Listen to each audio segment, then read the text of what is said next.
Today, we're going to talk about one of the most powerful Stoic philosophers ever, Epictetus. Now, his life was a total paradox, which really brings us to the core question of this whole explainer. I mean, think about that for a second.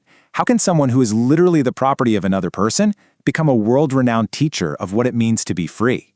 Well, to get that, you have to understand the life that shaped his ideas.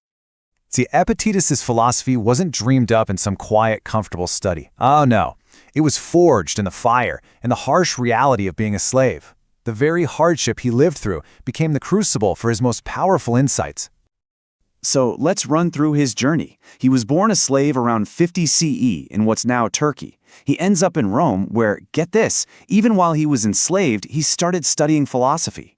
Eventually, he gains his freedom and starts teaching. But then the emperor banishes him and all other philosophers from Rome. But did he stop? Nope. He just moved to Greece and founded a school that would go on to influence thinkers for literally centuries.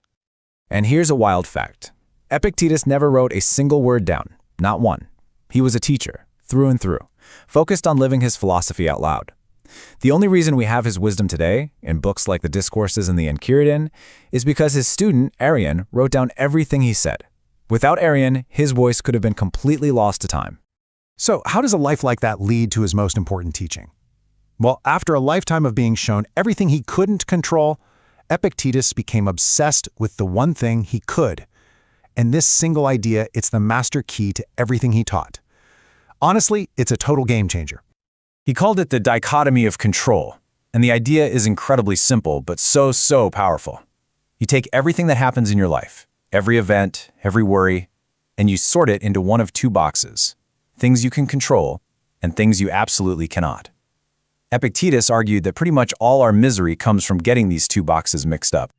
Okay, so let's break it down. In the can control box, you've got your thoughts, your judgments, your choices, your reactions. This is your inner world, your kingdom. And in the cannot control box, well, basically everything else. What happens in the world, what people think of you, your reputation, even your health and wealth to a large degree. His advice? Focus all of your energy on that first box and practice accepting what's in the second. This is probably his most famous line, and it sums up the whole idea perfectly. The event itself, the thing that happens to you, that's external, it's neutral. But how you react to it, the story you tell yourself about it, that is where all your power is. That is where your freedom lives.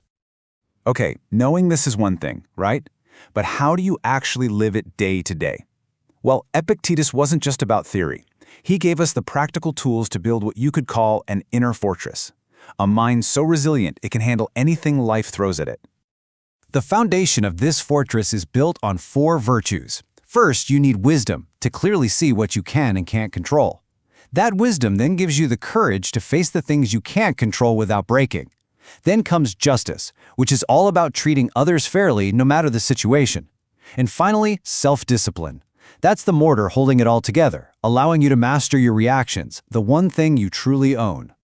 He also gave us this kind of daily toolkit. It starts with accepting what is. Don't waste energy wishing reality were different. Work with it.